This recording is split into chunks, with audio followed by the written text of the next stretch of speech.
Hello दोस्तों, वैदिक गुरु channel पर आपका स्वागत है। आज की इस कक्षा में हम लोग इतिहास कक्षा 7 के इतिहास का चैप्टर 2 अध्याय 2 पढ़ेंगे। जो हम लोग एनसीईआरटी से रिलेटेड वो हम लोग पढ़ रहे थे।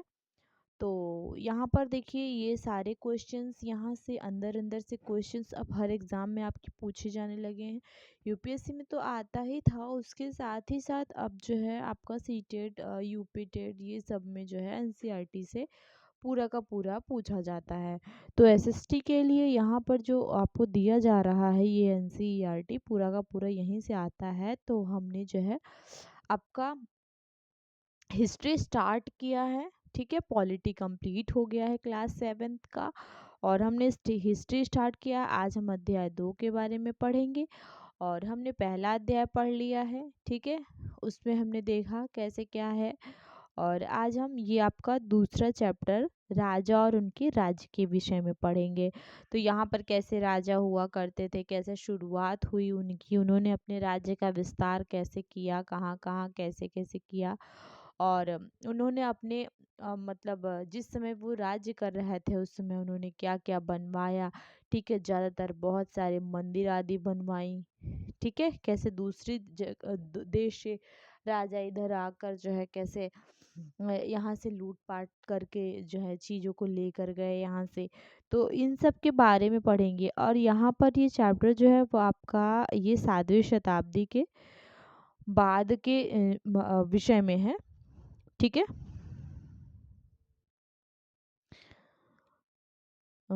तो यहाँ पर हम लोग इसके बारे में पढ़ेंगे। 7वीं से 12वीं सदी के बीच का जो शासन काल था, उसमें जो प्रमुख राजवंश थे उन सब के बारे में हम लोग चर्चा करेंगे, ठीक है।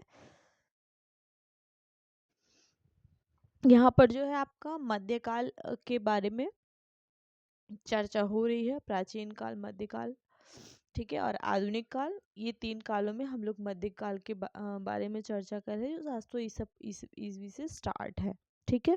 तो यहाँ पर हम लोग देखेंगे, ये एक मैप दिया हुआ है, इसमें हम लोग देखेंगे यहाँ पर है कि गुर्जर, प्रतिहार, राष्ट्रकूट, पाल, चोल और चाहमानों के स्थान का निर्धारण कीजिए।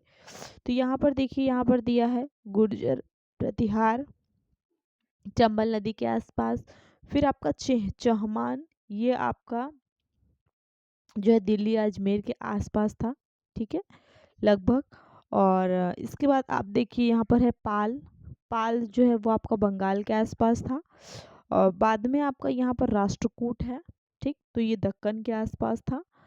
तो उसके बाद जो है आपका चोल आ गया। यहाँ पर नीचे हम लोग चोल देखेंगे। चोल जो है ये आपका जो है, देखिए नीचे चोल है। तो चोल ने यहाँ पर ये कावेरी नदी से स्टार्ट करते करते फिर इसने जो है अपना बहुत बड़ा साम्राज्य स्थापित कर लिया था, बढ़ा लिया था।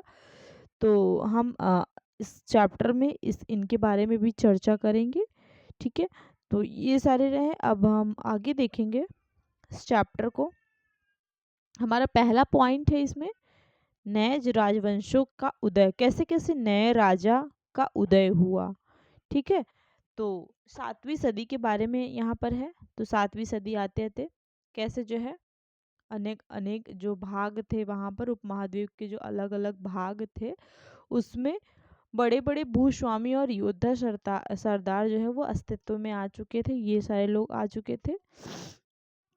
जो बड़े बड़े राजा हुआ करते थे वो उन्होंने क्या किया कि सामंत को रखा, ठीक है। ये लोग क्या करते थे, इन्होंने सामंत को रखा। और वो सामंत करते क्या थे, वो सामंत जो है वो हमेशा जो है दरबार में रहा करते थे, ठीक। और राजा के लिए उपहार लाते थे, और सैन्य सहायता भी, कभी कभी जब राजा को जरूरत पड़ती थी सैनिक की तो सैन्य सहायता भी उनको देते थे। और धीरे धीरे उनको जो है अधिक सत्ता और संपदा जब हासिल हो जाती थी, ये सब चीज़ें उनको मिल जाता था, तो वो अपने आप को महासामंत या फिर महामंडलेश्वर घोषित कर लेते थे। ये लोग होते क्या थे, महामंडलेश्वर मतलब पूरे मंडल का स्वामी जो होता है वो महामंडलेश्वर कहलाता है। और जब व्यक्ति के पास अधिक ज़्यादा सत्ता आ जाती है तो वो अपने आप को बहुत मजबूत और बहुत स्वतंत्र जो है दिखाने लगता है। तो इसी तरह ये लोग विजय थे कि जब वो लोग क्या करते थे, जब उनके पास ज़्यादा जो है सत्ता आ जाती थी तो वो लोग क्या करते थे, अपने आप को स्वामी से स्वतंत्र मानने लगते थे। ठीक, कि हम स्वतंत्र हैं। इसी तरह जो है एक उदाहरण में दिया इसमें दिया जा रहा है कि दक्कन में राष्ट्रकूटों का था। ये जो मतलब सामंत के बारे में चर्चा हो रही है, तो ये जो है दक्कन में जो राष्ट्रकूट थे वो इसका एक उदाहरण है। स्टार्टिंग में क्या था कि कर्नाटक के चालुक्य राजाओं के अधीनस्थ थे वो। ठीक, किसके अधीन रहते थे वो लोग? कर्नाटक के चालुक्य राजाओं के अधीन थे। उसके बाद फिर क्या हुआ कि फिर जो है उन्होंने क्या किया कि 8वीं सदी जब आई तो उसके मध्यकाल में एक राष्ट्रकूट प्रधान दंती दुर्ग था। ठीक, कौन था? दंती दुर्ग था। उसने क्या किया कि उसका जो स्वामी था चालुक्य स्वामी, उसने अपने चालुक्य स्वामी की अधीनता से उसने इनकार कर दिया और उसको क्या किया, उसके विरुद्ध जो है उन्होंने युद्ध किया और उसको हरा दिया। बाद में एक अनुष्ठान किया और ये अनुष्ठान हुआ कैसे? एक ब्राह्मण की सहायता से, अनेक ब्राह्मण की सहायता से हुआ। और इसमें हुआ क्या कि जैसे कोई क्षत्रिय नहीं है जन्म से तो उसको जो है दोबारा जो है क्षत्रिय तो प्राप्त कर सकता था वो। ठीक है, तो इस तरह ये जो है अनुष्ठान हुआ, इसके द्वारा उन्होंने क्या किया, क्षत्रियत्व को प्राप्त किया। और कुछ अन्य उदाहरणों में उद्यमी परिवारों में पुरुषों ने अपने राजशाही कायम करने के लिए सैन्य कौशल का इस्तेमाल किया। ठीक है, इसके बाद जो है जो बड़े बड़े परिवार हुआ करते थे, जो बहुत पावर वाले, जिनके पास ज़्यादा कृषि मतलब ज़्यादा खेत हैं, उनके पास ज़्यादा सत्ता है, तो ऐसे परिवार के जो पुरुष लोग हुआ करते थे वो अपनी ठाट बाट को कायम करने के लिए सैन्य कौशल का इस्तेमाल करते थे, मतलब सैनिक रखते थे। ठीक, और मिसाल के तौर पर यहाँ पर दिए कुछ नाम दिए गए हैं। कदम्ब, मयूर शर्मण और गुर्जर प्रतिहार हरिचंद्र ब्राह्मण थे जिन्होंने अपने परंपरागत पेशे को छोड़कर शस्त्र, मतलब जैसे कि वो सामंत थे तो उन्होंने क्या किया कि उसको छोड़कर उन्होंने सशस्त्र उठा लिया और फिर क्या किया, उन्होंने कर्नाटक और राजस्थान में अपने राज्य सफलतापूर्वक स्थापित किए। मतलब लड़ाई करके, युद्ध करके उन्होंने कर्नाटक और राजस्थान के पास जो है अपने राज्य को स्थापित कर दिया। फिर इसके बाद देखिए आगे, यहाँ पर एक और है कि एलोरा की गुफा 15 का भित्ति चित्र, इसमें विष्णु को नरसिंह अर्थात पुरुष सिंह के रूप में दिखलाया गया है। यहाँ पर देखिए पुरुष सिंह के रूप में दिखलाया गया है। ठीक है, यह राष्ट्रकूट काल की कृति है, राष्ट्रकूट काल की कृति है ये। ठीक है, अब यहाँ पर देखिए हमारा दूसरा यहाँ पर टॉपिक है राज्यों में प्रशासन, कैसे प्रशासन हुआ करते थे।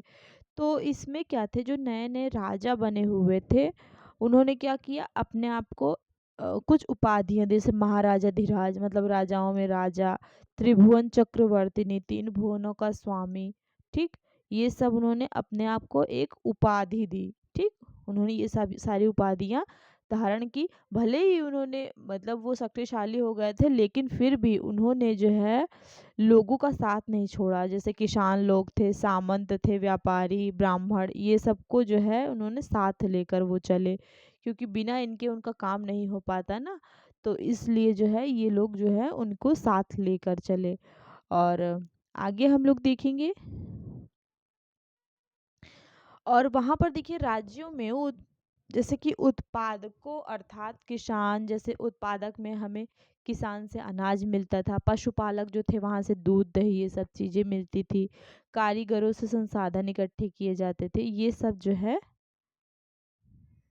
ये लोगों को उत्पादक के रूप में माना जाता था। और इनसे कहा जाता था कि आपके पास जो उत्पन्न होता है, मतलब जो भी उत्पादन होता है आपका, उसका जो है आप एक हिस्सा जो है उसको छोड़ दीजिए, इसके लिए वो उन्हें बाध्य करते थे। और उसको क्या करते थे ये लोग, लगान मतलब कर के रूप में उनसे वसूलते थे। ठीक, और प्राप्त करने वाला भूस्वामी होने का दावा करते थे।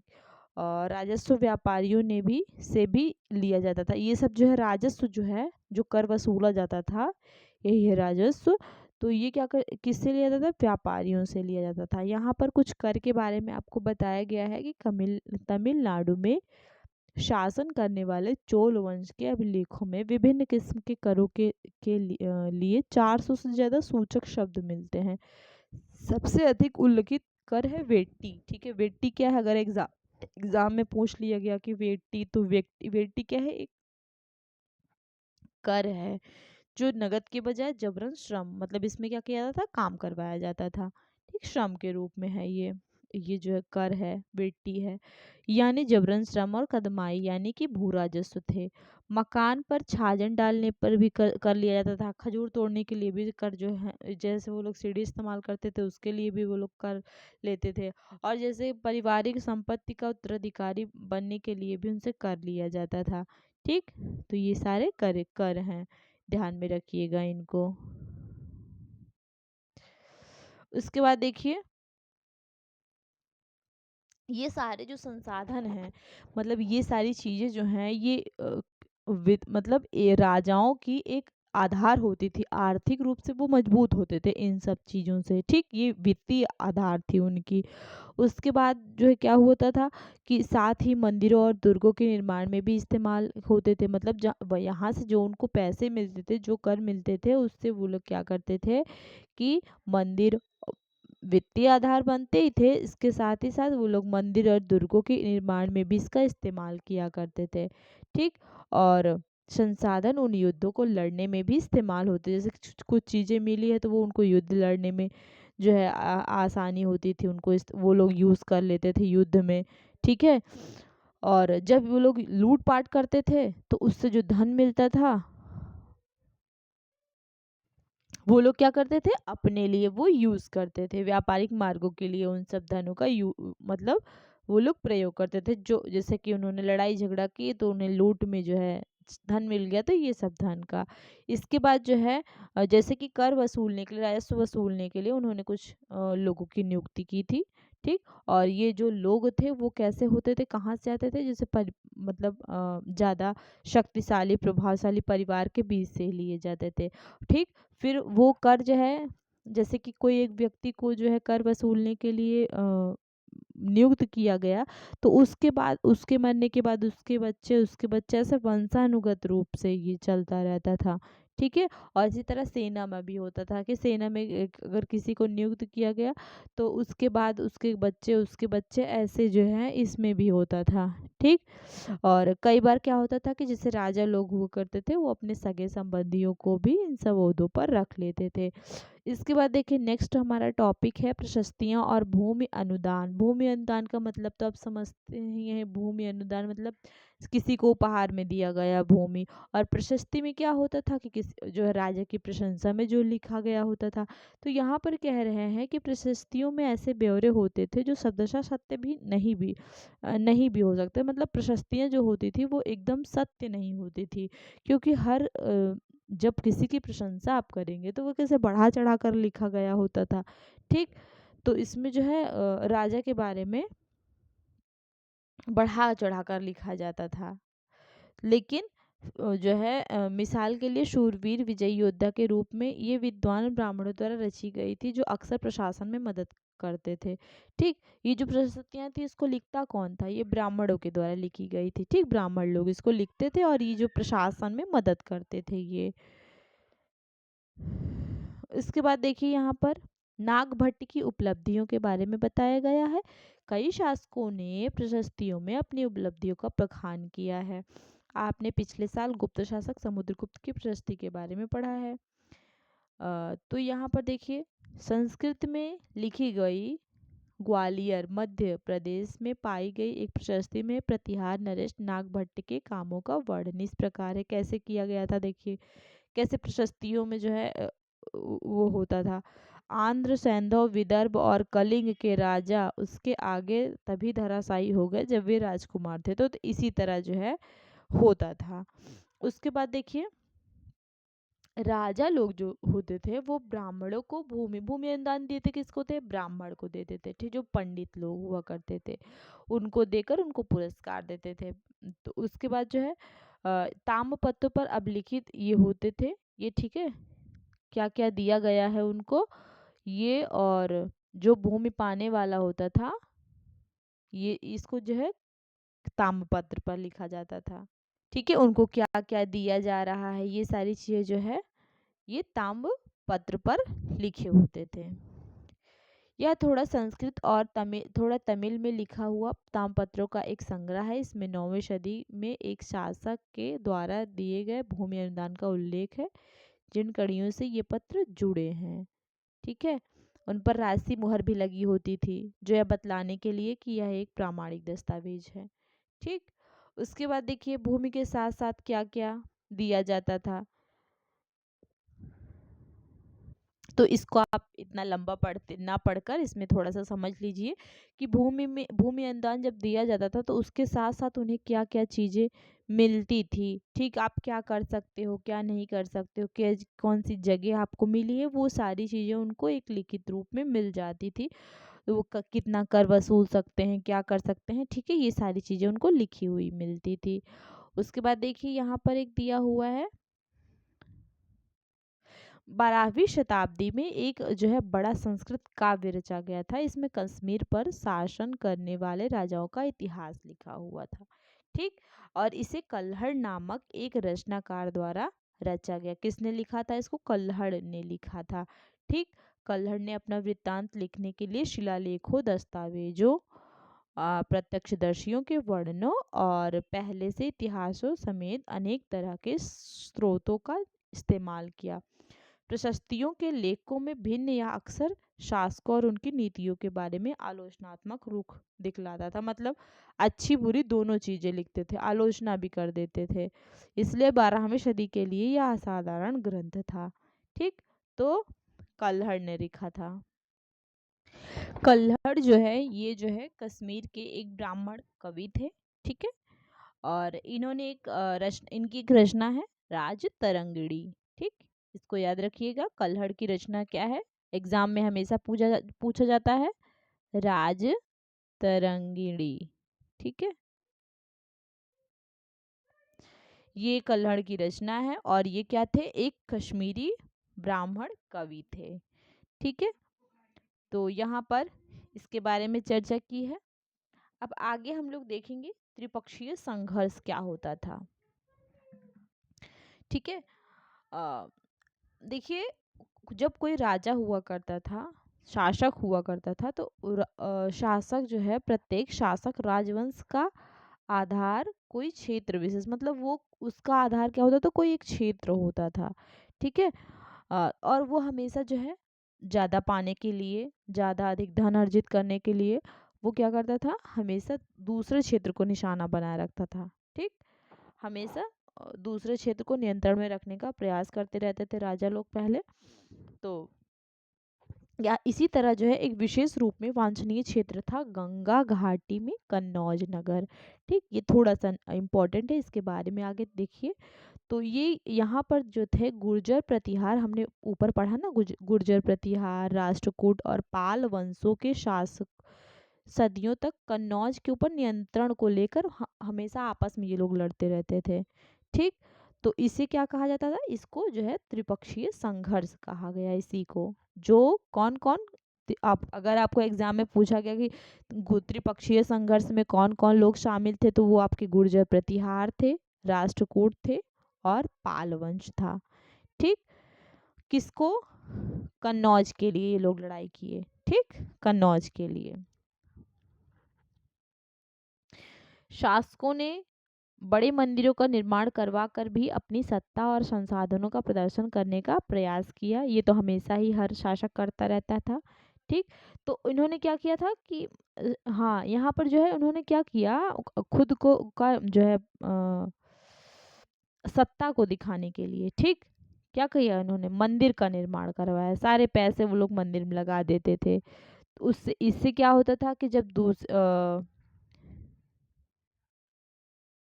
फिर ये लोग क्या करते थे कि जब ये लोग एक दूसरे को जो है लड़ाई करते थे, एक दूसरे के राज्य पर जब लोग आक्रमण करते थे, तो ये लोग निशाना किसको मंदिर में बनाते थे, क्योंकि मंदिर में इन्होंने सारी संपत्ति झोंक दी होती थी, तो वहां से अधिक धन मिलता था। ठीक। और इसी तरह जो है एक राजा थे अफगानिस्तान के, गजनी, अफगानिस्तान का गजनी जो था, गजनी का महमूद महमूद गजनी। ठीक है। इसने क्या किया कि इसने भी हमला किया यहाँ पर, और 1000 से 1025 के अंतर्गत इन्होंने 17 बार आक्रमण किया था महमूद गजनी ने। और इसने भी अपना निशाना किसको बनाया, जो संपन्न मंदिर थे, तो इसने जो है गुजरात के सोमनाथ पर आक्रमण किया था। ठीक। और उसके बाद वहां से उसको जो धन मिला वो क्या अपना उठा ले गया गजनी। ठीक। और अपनी राजधानी के निर्माण में उसको लगा दिया, खर्च कर दिया। और ये जो युद्ध करने वाले राजा थे, इनमें चहमान भी था। ठीक।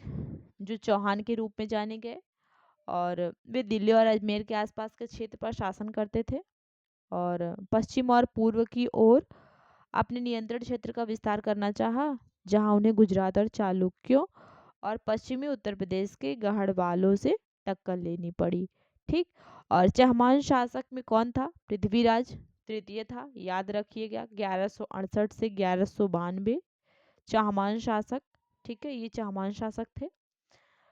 इन्होंने क्या किया, सुल्तान मोहम्मद गोरी नामक तुर्क शासक को 1191 में हराया। किसको, पृथ्वीराज तृतीय ने सुल्तान मोहम्मद गोरी नामक तुर्क को 1191 में हराया, याद रखिएगा। लेकिन दूसरे ही साल 1192 में उसके हाथों हार भी गया। ठीक है, पहले हराया फिर हार भी गया। ठीक। इसके बाद देखिए हमारा नेक्स्ट टॉपिक है चोल राज्य नजदीक से एक नज़र। तो चोल राज्य के बारे में पढ़िए। तो उरायूर से तंजावुर तक, उरायूर एक जगह थी जहां से उसने स्टार्ट किया। तो एक कावेरी डेल्टा हमने देखा था ना, मुट्टियार नाम से के प्रसिद्ध एक छोटे से मुखिया परिवार की सत्ता थी, जो कावेरी डेल्टा में एक मुट्टियार था। ठीक। कावेरी डेल्टा में जो मुट्टियार था वो क्या है, मुट्टियार जो है एक छोटे से मुखिया परिवार की सत्ता थी ये। और ये लोग क्या थे, ये पल्लव राजाओं के मातहत थे। तो उरैयार के चोल वंशीय प्राचीन मुखिया परिवार के विजयालय ने 9वीं सदी के मध्य में मुट्टियार को हराकर इस डेल्टा पर कब्जा कर लिया। किसने किया, चोल वंशीय। ठीक है, विजयालय ने मुट्टियार को हरा दिया, उस पर कब्जा कर लिया। उसके बाद तंजावुर शहर और निशुम्भ सूदनी देवी मंदिर बनवाया उसने। ठीक। उसने उसके बाद तंजावुर शहर और निशुम्भ सूदिनी देवी का इन्होंने मंदिर बनवाया। इसके बाद देखिए देखिए यहाँ पर चोल राज्य, ठीक है, उरायूर से स्टार्ट हुआ पूरा। तो यहाँ पर पूरा इन्होंने अपना राज्य बढ़ा लिया। इसके बाद देखिए विजयालय के उत्तराधिकारियों ने पड़ोसी इलाकों को जीता, और उसके राज्य अपने क्षेत्र फल तथा शक्ति दोनों रूपों में बढ़ता गया। ठीक। और दक्षिण और उत्तर के पांड्य और पल्लव के इलाके इस राज्य का हिस्सा बन गए। राजराज प्रथम जो सबसे शक्तिशाली चोल शासक माना जाता, राजराज प्रथम कौन था, ये चोल शासन का सबसे शक्तिशाली राजा था, जो 985 में राजा बना, और उसी ने इसमें से ज्यादातर क्षेत्रों पर अपना नियंत्रण का विस्तार किया। ठीक।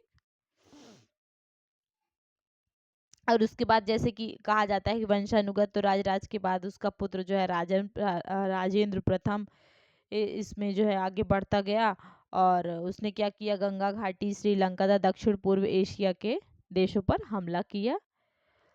ठीक। और इसके लिए उसने जल सेना बनाई। जल सेना किसने बनाई थी, राजेंद्र प्रथम। राजेंद्र प्रथम कौन था, राजराज का पुत्र था। ठीक। इसके बाद देखिए भव्य मंदिर और कांस्य मूर्ति कला, इस समय जो है ये सारी चीजें बहुत बढ़ चढ़ कर आई थी सामने।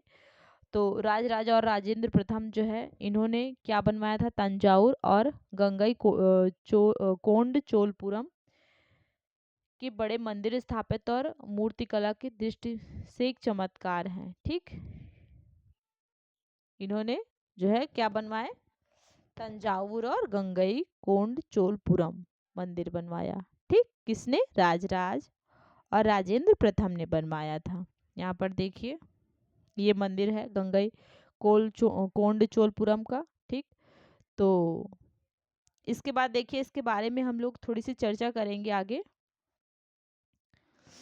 इस ये जो चोल मंदिर था, इसके बनने से वहाँ पे जो आसपास के लोग रहते थे, मतलब आसपास की जगह जो थी वो विकसित होने लगी, और ये जो है वहाँ की जो बस्तियां थी उसका एक केंद्र बन गई, और शिल्प उत्पादन का केंद्र था ये। और इस मंदिर के बनने से यहाँ पर देखिए ये जो मंदिर थी, ये जो ये चलता कैसे था, तो यह मंदिर जो है अनेक जो शासक लोग थे उनके द्वारा जो भूमि दी गई थी उससे उसी से ही खर्च चलता था यहाँ पर। तो ये खर्च ज्यादा किसको किसको था, तो पुरोहित जो थे उनको, मलाकार, बावर्ची, मेहतर, संगीतकार, नर्तक, ये सभी जो है ये लोग क्या करते थे, ये लोग मंदिर के आसपास ही रहा करते थे और काम किया करते थे। ठीक, तो इस तरह जो है मंदिर जो है ये केवल पूजा पाठ ही नहीं होती थी यहाँ पर, ये एक आर्थिक, सामाजिक और सांस्कृतिक जीवन का केंद्र भी बन गया था। ठीक, और यहाँ पर जो है कांस्य प्रतिमाएं भी बनने लगी थी। जो है चोल कांस्य प्रतिमाएं संसार की सबसे उत्कृष्ट कांस्य प्रतिमाओं में गिनी जाती थी। ठीक, इसके बाद हम देखेंगे तो इन प्रतिमाओं में ज़्यादा से ज़्यादा देवी देवताओं की प्रतिमा होती थी, लेकिन भक्तों की भी प्रतिमाएं बनाई जाती थी। और इसके बाद हम लोग देखेंगे कृषि और सिंचाई, इसके बारे में चर्चा करेंगे। तो जो चोल लोग थे इन्होंने जो है हर क्षेत्र में उपलब्धि हासिल की, तो इसी के साथ साथ इन्होंने कृषि में हुए नए विकासों के माध्यम से भी इन्होंने उपलब्धियां प्राप्त की। ठीक, और कावेरी नदी बंगाल की खाड़ी में मिलने से पहले कई छोटी छोटी शाखाओं में बढ़ जाती है। ये शाखाएं बार बार पानी उछीलती हैं, जिससे किनारों पर उपजाऊ मिट्टी जमा होती रहती है। ठीक, तो उपजाऊ जब हो जाएगी तो यहाँ पर जो है कृषि अच्छी होगी। ठीक, तो यहाँ पर कृषि जो है, यहाँ पर चावल की खेती होती थी। ठीक, ये सारी चीजें हैं।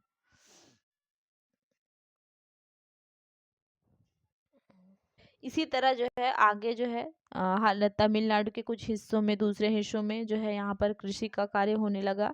ठीक, जंगलों को साफ सफाई होने लगी, फिर यहाँ पर जो है जमीन को समतल बनाकर खेती होने लगी। और फसलों की सिंचाई कृत्रिम रूप से करना यहाँ पर ज़रूरी हो गया था। सिंचाई के लिए कई पद्धतियाँ अपनाई, मतलब उस समय भी सिंचाई के लिए बहुत सारी पद्धतियाँ अपनाई जाने लगी। ठीक, कुएं खोदे गए, बारिश के पानी को इकट्ठा किया जाने लगा। ठीक, यहाँ पर देखिए ये आपका 9वीं शताब्दी तमिलनाडु का एक जल द्वार है।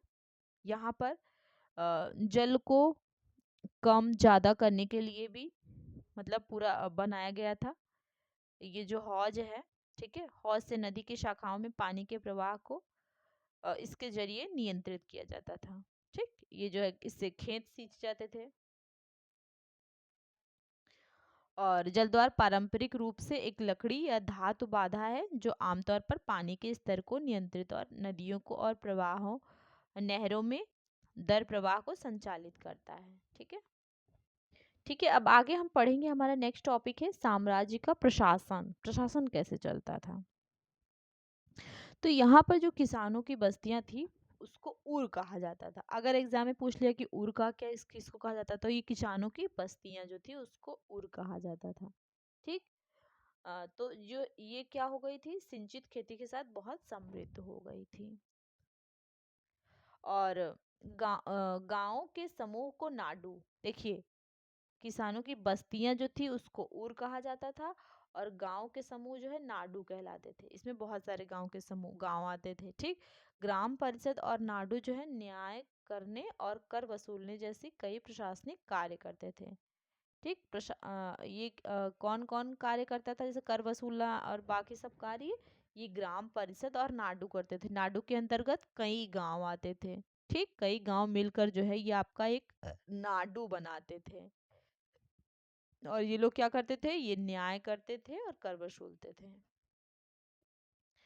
ठीक है। और धनी किसानों को केंद्रीय चोल सरकार की देखरेख में नाडू के कामकाज में अच्छा खासा नियंत्रण हासिल था। उनमें से कई धनी भूस्वामियों को चोल राजाओं ने सम्मान के रूप में मिवेंद वेलन, ये क्या हो जाता था, 3 राजाओं को अपनी सेवाएं प्रदान करने वाले वेलन या किसान। और अरैयार किसको कहा जाता था, प्रधान जो होता था उसको अरैयार कहते थे। जैसे उपाधियां जो है उनको दी जाती थी और उनको बहुत सारे महत्वपूर्ण पद भी सौंपे। इसके बाद देखिए भूमि के प्रकार।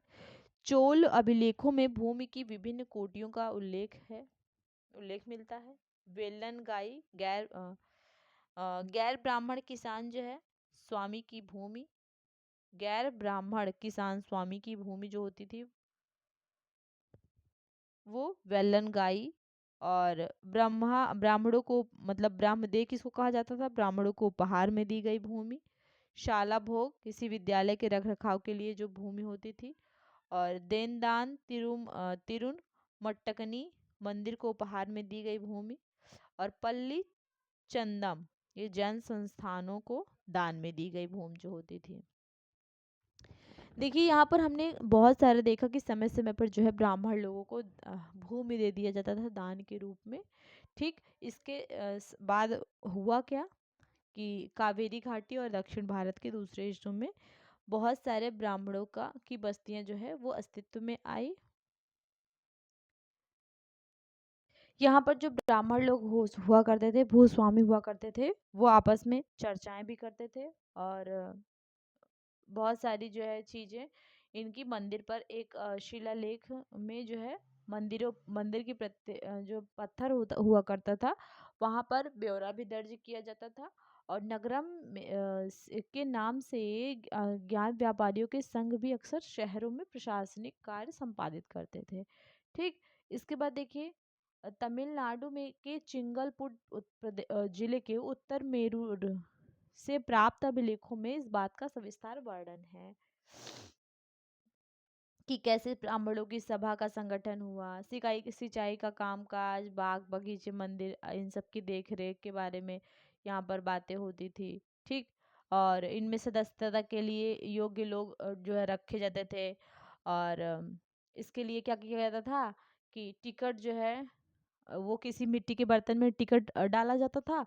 और जो छोटे बच्चों को कहा जाता था कि इसमें उठाओ, तो जब वो जो चीट उठा लेता था उसको जो है वो सदस्यता मिल जाती थी।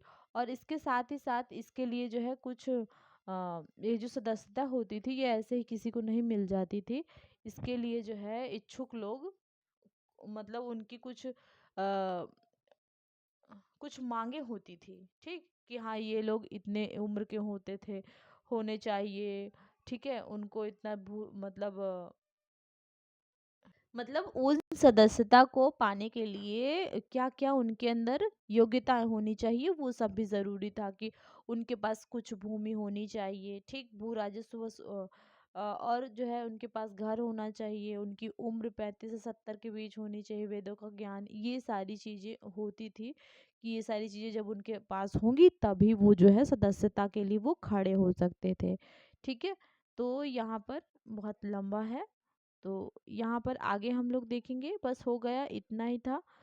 तो ये सारी चीजें जो है हमने पढ़ा इसमें कि कैसे कैसे जो है लोग राजा हुआ करते थे, उन्होंने कैसे अपना विस्तार किया, छोटे राजा कैसे, पुरोहित जो है पुरोहित लोग कैसे रहते थे, ब्राह्मण को क्या क्या चीजें मतलब मिली थी उनको। तो ये सारी चीजें हमने इसमें पढ़ा, तो हमने सारी चीजें पढ़ लिया है। और ये सारी चीज़ों को ध्यान में रखिएगा और एक एक चीज़ को अच्छे से पढ़िएगा क्योंकि आपका एग्ज़ाम में कहीं भी आ सकता है। अब एग्ज़ाम का पेपर जो है टफ होता जा रहा है। तो मैंने एक पूरा का पूरा कहानी के रूप में आपको ये बता दिया है, तो आप भी इसको अच्छे से पढ़कर और एग्ज़ाम में अच्छे से आंसर करके आइएगा। और आज के लिए इतना ही, बाकी का हम नेक्स्ट क्लास में नेक्स्ट चैप्टर लेकर आएंगे आपके लिए। तो आज के लिए इतना ही, धन्यवाद।